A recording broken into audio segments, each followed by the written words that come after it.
को प्रतिनिधिमंडल माननीय मुख्यमंत्री जी का खाता पहनाकर स्वागत कर रहे हैं। मैं आप इन युवाओं को अपना आशीर्वाद देंगे। माननीय मुख्यमंत्री जी नॉर्थ ईस्ट से आए हुए इस युवाओं के प्रतिनिधिमंडल को अपना आशीर्वाद उत्तराखंड की पारंपरिक टोपी पहनाकर कर रहे हैं। चाहिए आपका उत्साह इस कार्यक्रम की शोभा को और बढ़ाता है। माननीय मुख्यमंत्री जी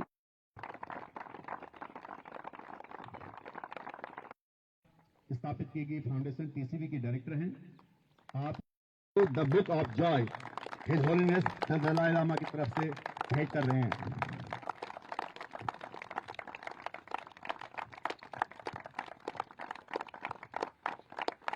तालियों के गड़गड़ाहट के साथ आप माननीय मुख्यमंत्री हैं रूपेश देव वर्मा अपनी एक सुंदर सी प्रस्तुति आपके सम्मुख यहां पर करेंगे। मैं अनुरोध करूंगा त्रिपुरा आइडल बैठ करने के लिए और मौका देने के लिए अपना गीत परिवेशन करने के लिए मैं कोशिश करूंगा आप सबका मन को मैं प्रसन्न कर दूं अपना गीत से। चंबा कितने एक दूर है निवसना शिमले निवसना कसौली निवसना चंबे जाना जरूर है चंबे जाना जरूर। जे मुरेरी तुर तुर हवा चली रे सुर सुर हवा चली रे सुर सुर बुरो बुरो उजाय हेरो बुरो बुरो उजाय हेरो दान काटा रे सुर सुर गान काटा रे सुर सुर बाज मुरेली तुर तुर बाज मुरेली तुर तुर हवा चली रे सुर सुर बुरो बुरो उजाय हे गो। न्योला न्योला न्योला मेरो सोबनी न्योला न्योला न्योला मेरो सोबनी दिन को दिन जोबन जान लागो रे नोला न्योला न्योला जान लागो रे। Thank you so much. इस कार्यक्रम को संक्षिप्त कार्यक्रम में सीधे आगे बढ़ाते हुए मैं अब सीधे माननीय मुख्यमंत्री पैनल लिया जाएगा और आप माइक देखें। यहाँ मैं मेरा हायर एजुकेशन परस्यू कर रहा हूँ। फिलहाल ही में हुए एंजल चकमा के मौत से हम मेरे भाई बंधु नॉर्थ ईस्ट के ब्रदर्स एंड सिस्टर्स सारे डरे हुए और सदमे में। तो मैं आपसे यही जानना चाहता हूँ कि उत्तराखंड सरकार ने इस विषय पे स्पेशल प्रोटेक्शन या फिर कोई एक्शंस लिया है तो आप प्लीज़ हमें एक्सप्लेन कीजिए, बताइए इनके बारे में। Thank you. उस समय बहुत ही दुखद घटना हुई थी और पूरे उत्तराखंड के लोग और व्यक्तिगत रूप से मुझे भी बहुत दुख हुआ उस घटना से। और मैंने जैसे ही मुझे घटना का पता लगा तो मैंने उनके पिताजी को फ़ोन भी किया था और मेरी उनसे बात भी हुई थी। और बड़ी दुखद घटना हुई। ऐसी घटनाओं की पुनरावृत्ति न हो इसके लिए हमने कहा है कि यहाँ पर हर स्तर से जो है एक सोशल जो सुरक्षा होती है उसको कैसे स्टूडेंट सेफ्टी सेल एक बनाया जाए। यहाँ पर बीच बीच में उन लोगों का वहाँ पर मिलना हो, यहाँ का प्रशासन भी उसमें इन्वॉल्व हो। जिस कैंपस में उनकी पढ़ाई होती है उस कैंपस के भी सब संपर्क में रहकर सारी गतिविधियों की जानकारी हो और आगे से घटना न हो उसके लिए सख्त कार्रवाई भी की जाती है। और एंजल चकमा के वाले हत्या प्रकरण में बहुत तेज गति से कार्रवाई भी हुई थी। इसमें माननीय प्रधानमंत्री जी का कार्यालय भी लगातार हमसे संपर्क कर रहा था, आदरणीय गृह मंत्री जी का भी, रक्षा मंत्री जी का कार्यालय भी, और त्रिपुरा के मुख्यमंत्री डॉक्टर मानिक साहा जी वो भी लगातार मुझसे बात कर रहे थे। और हमने सबने मतलब यही तय किया कि भाई इस घटना में जो लोग भी दोषी हैं उनको पकड़ा जाए। और 6 लोगों का नाम इसमें आया था। 6 में से 5 लोग गिरफ्तार हो चुके हैं, अरेस्ट हैं और जेल में हैं। एक कहीं बाहर है, आउट ऑफ इंडिया चला गया, जिसमें नेपाल का कोई रहने वाला था। और एक उधरी आप ही के नॉर्थ ईस्ट का भी कोई एक नाम आया था उसमें, वो सब गिरफ्तार हैं। एक ट्राइबल्स का बच्चा है। अलग अलग जगह के लोग थे, लेकिन फिर भी बहुत दुखद घटना है। ऐसी घटना किसी भी कीमत पर नहीं होनी चाहिए, क्योंकि यहाँ पर देहरादून में और पूरे उत्तराखंड में लाखों बच्चे आते हैं पढ़ने के लिए, पूरे देश से आते हैं, दुनिया से भी आते हैं, मतलब केवल इंडिया से नहीं, विदेशों से भी लोग यहाँ पढ़ने आते हैं। और यहाँ पर कभी भी इस प्रकार की घटनाएं, कोई भी इसको अच्छा नहीं मानेगा, कोई भी इसको कतई भी प्रोत्साहन नहीं देगा और सरकार बिल्कुल भी नहीं देगी। और उत्तराखंड की धरती एक ऐसी धरती है जिसने सभी लोगों को यहाँ पर अपने में आत्मसात किया है, सभी को प्रेम दिया है, सभी को शिक्षा दी है। और कुछ लोगों ने ये दुखद था कि ये घटना जो भी हुई उस पर कार्रवाई भी हुई, लेकिन कुछ लोग उसको जो है मैंने सुना उस समय कि दिल्ली में या उधर के राज्यों में अलग एक रंग देने का कोशिश कर रहे थे, जबकि यहाँ पर उस प्रकार की कोई भी बात नहीं है। और यहाँ तो सब लोग समान भाव से रहते हैं। एक भारत श्रेष्ठ भारत की कल्पना है। जैसे आप लोग नॉर्थ ईस्ट के से यहाँ आए हैं, उत्तराखंड आए हैं, उत्तराखंड हो, नॉर्थ ईस्ट हो या देश का कोई भी कोना हो, आज सभी एक दूसरे के साथ एक साथ भारत की तरक्की के लिए काम कर रहे हैं, पूरे राष्ट्र की शक्ति के लिए काम कर रहे हैं। तो इस प्रकार की घटनाएं आगे भविष्य में न हो, इसके लिए हम सख्त कदम उठा रहे हैं। और इस पर जो भी अपराध है उस पर बिल्कुल हमारा जीरो टॉलरेंस की नीति है। धन्यवाद। मैं अरुणाचल प्रदेश से बिलोंग करती हूँ। सर, मेरा सवाल आपसे ये है कि एक भारत श्रेष्ठ भारत में उत्तराखंड नॉर्थ ईस्ट एक्सचेंज कैसे बढ़ सकता है? सर, क्या उत्तराखंड नॉर्थ ईस्ट के साथ कल्चरल एक्सचेंज में प्रोग्राम कर सकता है? सर बिल्कुल। मैं तो विद्यार्थी परिषद ABVP का मैं कार्यकर्ता रहा हूँ, तो अभी भी ABVP के जो हमारे नॉर्थ ईस्ट के दल हैं वो उत्तराखंड भी आते हैं और उत्तराखंड के अलावा अन्य राज्यों में भी जाते हैं। उस सील का एक कार्यक्रम चलता है, उसका आपस में एक्सचेंज करते हैं। वहाँ के 5-6 राज्यों के लोग दूसरे राज्यों का भ्रमण करते हैं। और यहाँ पर चूंकि चाहे उत्तरांचल हो, अरुणाचल हो, ये सब तो हमारे सब एक जैसी प्रकृति है, एक जैसे हमारे पहाड़ हैं, एक जैसी हमारी प्राकृतिक सुंदरता है। कल्चर भी चूंकि पहाड़ों का कल्चर है, वहाँ थोड़ा अलग तरीके से होता है, यहाँ अलग तरीके से होता है, लेकिन हम लोग कल्चरल अगर आपस में मिलना करें, जैसे एक भारत श्रेष्ठ भारत की कल्पना में माननीय प्रधानमंत्री जी ने अभी एक नया प्रयोग किया था कि काशी में काशी तमिल संगमम हुआ था, ध्यान होगा ना। तो उसी प्रकार का हम लोग भी यहाँ पर सोच सकते हैं, कुछ अरुणाचल और उत्तराखंड मिलकर, तो निश्चित रूप से एक भारत श्रेष्ठ भारत और मजबूत होगा, उसकी भावना और अच्छी होगी। हम लोग प्रयास करेंगे। नेक्स्ट करती हूँ, तो मेरा ये प्रश्न है कि सर, मैंने भी देखा है नॉर्थ ईस्ट में बहुत महिलाएं बहुत वो काम करते हैं, बहुत ज़्यादा कष्ट करते हैं, और उत्तराखंड में भी। तो मेरा ये, तो महिलाओं को शिक्षा देने के लिए आप क्या कर रहे हैं? यहाँ तो हमारे यहाँ उत्तराखंड में महिलाएं बहुत काम करती हैं। उनका जीवन बहुत चैलेंज का होता है, बहुत चुनौतियाँ उनके सामने हमेशा होती हैं। और आज तो प्रधानमंत्री मोदी जी के कालखंड में आज तो हर घर में पानी पहुंच गया है, हर घर नल से जल पहुंचने की योजना चालू हो गई, गैस कनेक्शन मिल गए लोगों को, शौचालय बन गए, टॉयलेट्स बन गए, पूरे देश में स्वच्छ भारत अभियान चला, शौचालय बन गए। और आज हर घर तक राशन पहुंच रहा है। गरीब कल्याण राशन अन्न योजना से हर घर में राशन पहुंच रहा है।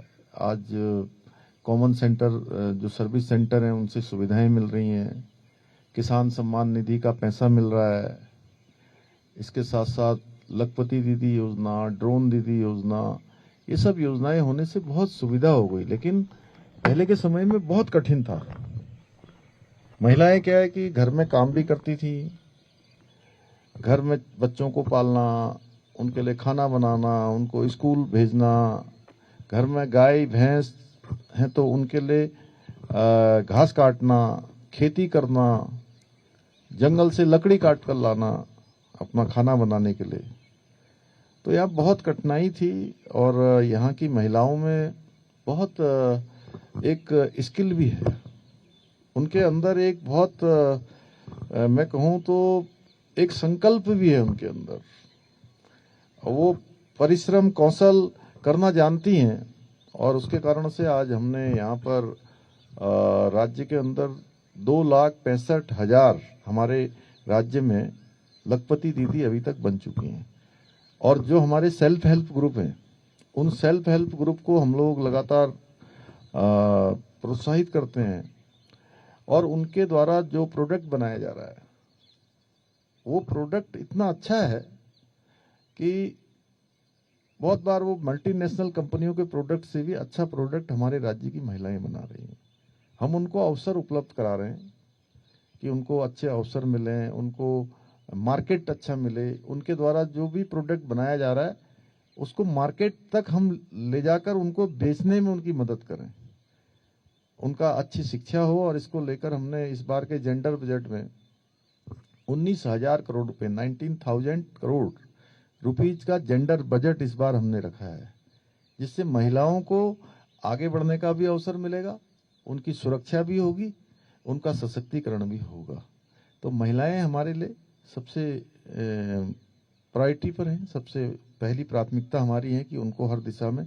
और हमने अभी अभी उत्तराखंड राज्य में यूसीसी यूनिफॉर्म सिविल कोड ये कानून हमने लागू कर दिया, जिसमें महिलाओं की सुरक्षा भी है और उनका सशक्तिकरण भी है।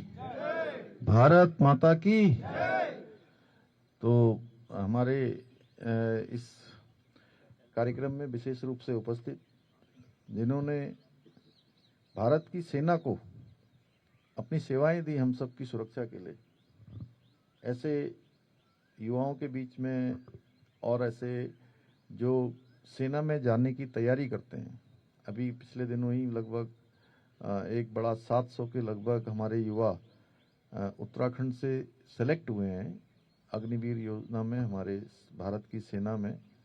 उनको लगातार ट्रेनिंग देने का काम करने वाले, मार्गदर्शन देने वाले हमारे कर्नल कोठियाल साहब मेरे साथ बैठे हैं। और यहाँ पर इस कार्यक्रम को आयोजित करने वाले सभी हमारे सहयोगी बंधु और आप सभी मेरे युवा भाइयों एवं बहनों, मैं सबसे पहले तो आप सभी का, विभिन्न राज्यों से आप यहाँ आए हैं, आप सभी का मैं देवभूमि उत्तराखंड में आप सबके आगमन पर, आप सबके आने पर मैं अपनी ओर से आप सबका स्वागत करता हूं, आप सबका अभिनंदन करता हूं। और आज हमारे इस संवाद कार्यक्रम में हमारे देश की अष्टलक्ष्मी कहे जाने वाले उत्तर पूर्वी राज्यों एवं लद्दाख जैसे हिमालयी क्षेत्रों से आए हुए आप सभी युवा, ऊर्जावान और जिनको अमृतकाल भारत, विकसित भारत के संकल्प को पूरा करने में बहुत बड़ा योगदान हमारे आप सब युवाओं ने देना है। आप सबके बीच में उपस्थित होकर मुझे भी बहुत गौरव की अनुभूति हो रही है, अत्यंत हर्ष हो रहा है, मतलब मुझे बहुत खुशी हो रही है आप सबसे मिलके। और इसलिए कि उत्तराखंड हो या हमारे नॉर्थ ईस्ट के राज्य हों, हम सभी एक अलग जो विशिष्ट हमारी सांस्कृतिक विरासत है, विशिष्ट पहचान है, इसके साथ साथ देवभूमि उत्तराखंड को भी और अधिक समृद्ध बनाने के लिए आप सभी नॉर्थ ईस्ट से यहाँ आए हैं। आपकी वेशभूषा, भाषाएं, परंपराएं, जीवन शैली, भारत की विविधता में एकता, इसकी अद्भुत भावना को साकार करती हैं, जिस पर हम सभी को गर्व है। अभी मेरे से कल्चर के बारे में पूछ रही थी आप, तो निश्चित रूप से ये हमारी पहचान है। और साथियों, उत्तर भारत के सभी राज्यों की अपनी एक प्राकृतिक सुंदरता है। मैं तो अभी कुछ सालों पहले मिजोरम गया था, आइजोल, तो मैंने देखा सुंदर सुंदर पहाड़, पूरे बड़े बड़े झरने शानदार दिखाई दे रहे थे। तो वहाँ की अपनी प्राकृतिक सुंदरता हमारे देश के लिए उसको और अलौकिक बनाती हैं। आप चाहे अरुणाचल प्रदेश का बर्फ से आच्छादित ग्लेशियर हों, बड़े बड़ी हिम चोटियां हों, असम के विस्तृत और हरे भरे चाय के बागान हों, या मणिपुर की प्रसिद्ध लोकतक झील की अद्भुत प्राकृतिक छटा हो, या मेघालय के बादलों से आच्छादित पर्वत हो, हर क्षेत्र में अपने आप में एक उसका अद्वितीय स्थान है। इसी प्रकार अगर मैं मिजोरम की बात करूं, शांत वादियां, नागालैंड की जीवंत सांस्कृतिक परंपराएं हो, सिक्किम में स्थित कंचनजंगा की भव्यता हो, या त्रिपुरा की ऐतिहासिक विरासत हो, या लद्दाख की अलौकिक हिमालयी सुंदरता हो, ये सभी मिलकर भारत की विविधता में एकता को एक विशिष्ट पहचान प्रदान करते हैं, एक अलग पहचान होती है। सही मायने में आप सभी आदरणीय प्रधानमंत्री श्री नरेंद्र मोदी जी के एक भारत श्रेष्ठ भारत के सच्चे एम्बेसडर हैं, सच्चे ब्रांड एम्बेसडर हैं आप सब लोग। मैं ये कह सकता हूं कि हमारे देश के अंदर जो विभिन्न हिस्सों की संस्कृति है, परंपराएं हैं, विचारों को एक सूत्र में आप सब लोग जोड़ने का काम कर रहे हैं। पूरे देश में इस प्रकार से आप जा रहे हैं, तो सही मायने में साथियों उत्तराखंड और नॉर्थ ईस्ट के जो हमारे राज्य हैं, वहाँ की समृद्ध जो प्राकृतिक हमारी संपदाएं हैं, वो हर क्षेत्र में परिपूर्ण है। दोनों ही क्षेत्रों में वहाँ भी नदियाँ भी हैं, पहाड़ भी हैं, और जनजाति जीवन शैली जो ट्राइबल्स का हमारा एक वर्क कल्चर है, उसका एक अद्भुत संगम देखने को मिलता है। और ये हमारी जो सांस्कृतिक जड़ें हैं उसको मजबूती प्रदान करती हैं। इसके साथ साथ नॉर्थ ईस्ट के राज्यों की तरह ही हमारे उत्तराखंड में भी लोक संस्कृति आज पूरी जीवंतता के साथ संरक्षित है। जिस प्रकार उत्तराखंड के अंदर हमारे बहुत सारे पारंपरिक उत्सव होते हैं, हर जिले में कह सकते हैं हर जिले में एक फेस्टिवल होता है, अलग अलग कई festival, one district one festival. ये हमारे प्रधानमंत्री जी ने अभी हमको प्रेरणा दी है कि हम लोग इस प्रकार से उसको आगे बढ़ाएं कि हर एक डिस्ट्रिक्ट में एक फेस्टिवल जरूर बड़ा मनाया जाए, जिसमें वहाँ के कल्चर भी हो, वहाँ की सभी प्रकार की बोली भाषाएं हो, वहाँ का पहनावा हो, खान पान हो, वो सब लोगों के ध्यान में आए, जिससे लोग वहाँ की समृद्ध विरासत से जुड़ सकें। और ये हमारी सांस्कृतिक परंपरा है, उसको दिखाते हैं।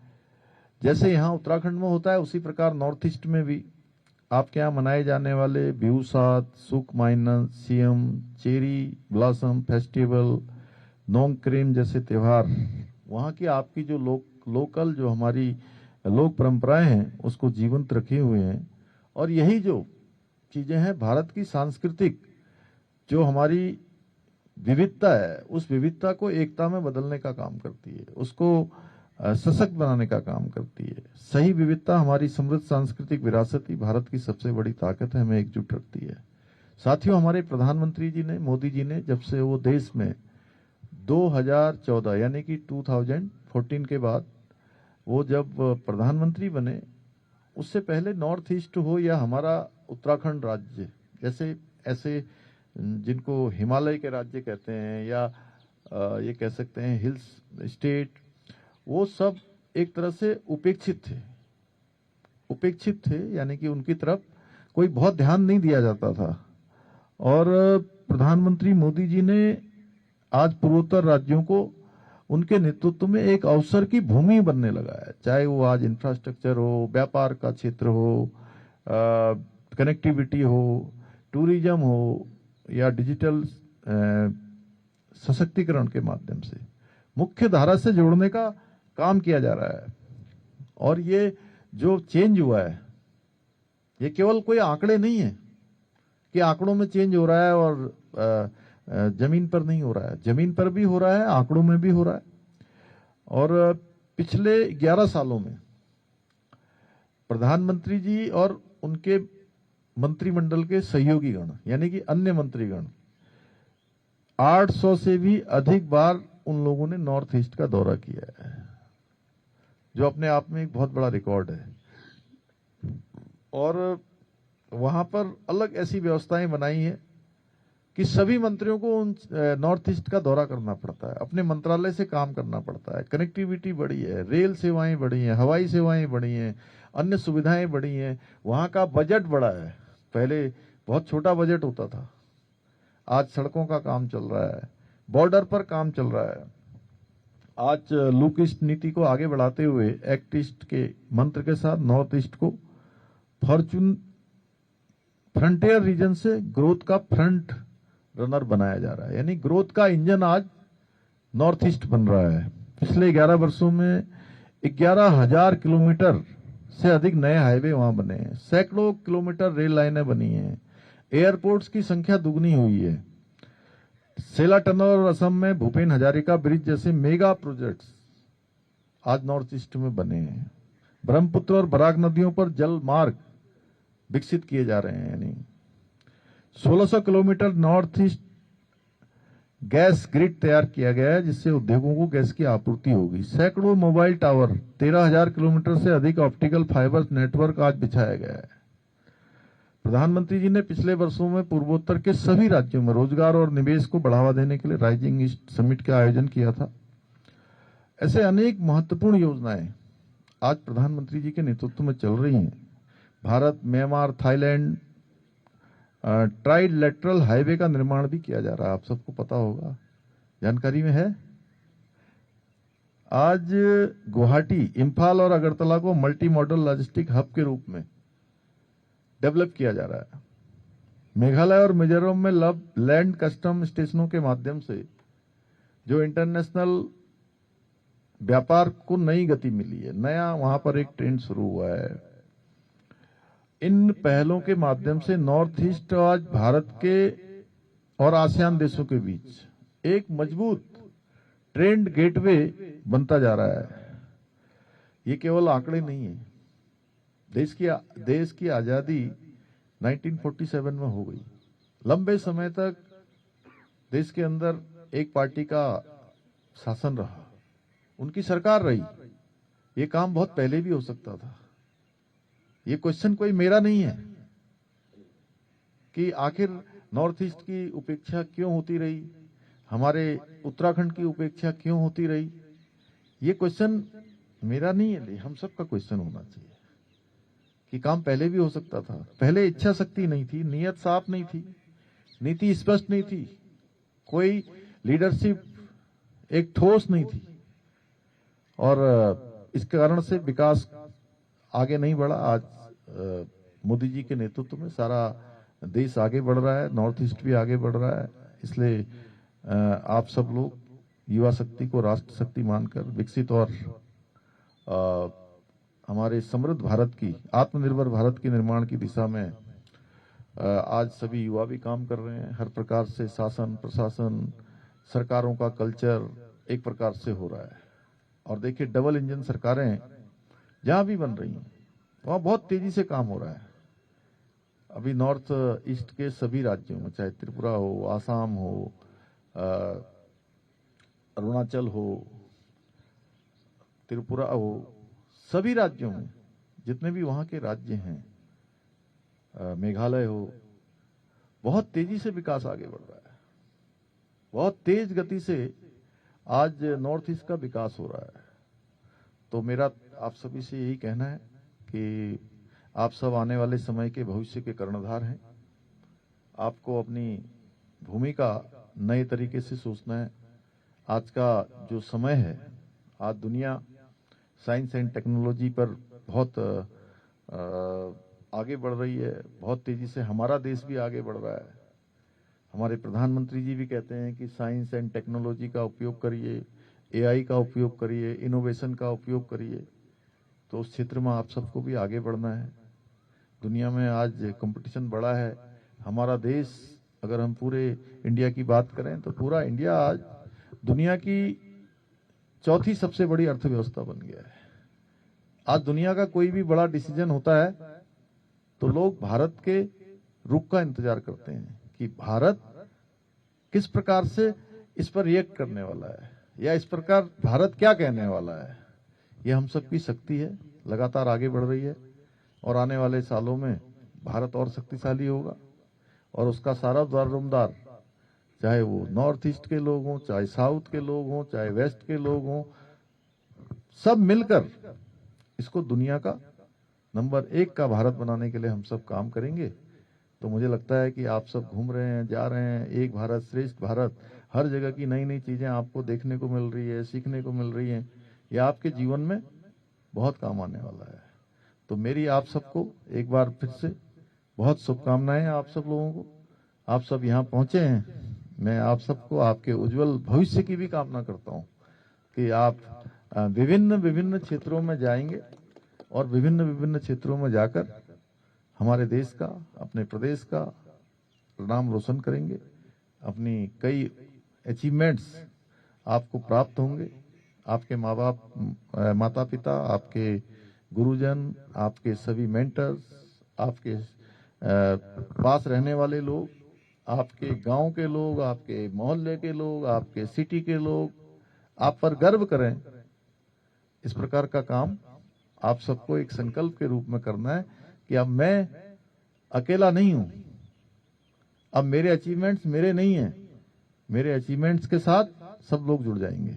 क्योंकि कहीं भी बच्चा, कोई छोटे स्थान का हो, बड़े स्थान का हो, अगर वो आगे बढ़ता है तो उसके साथ उसके माता पिता के साथ साथ उसके गांव के, मोहल्ले के, आसपास के सभी लोगों की भावनाएं उनके साथ जुड़ जाती हैं, उनका आशीर्वाद भी उनको मिल जाता है। तो आपको सबका आशीर्वाद मिले, मेरी आप सबको बहुत बहुत शुभकामनाएं। धन्यवाद। सभी आपके आभारी हैं और इस कार्यक्रम का समापन हो उससे पहले आपसे अनुरोध करूंगी कि एक ग्रुप फोटो इन युवाओं के साथ आप देने की कृपा करें।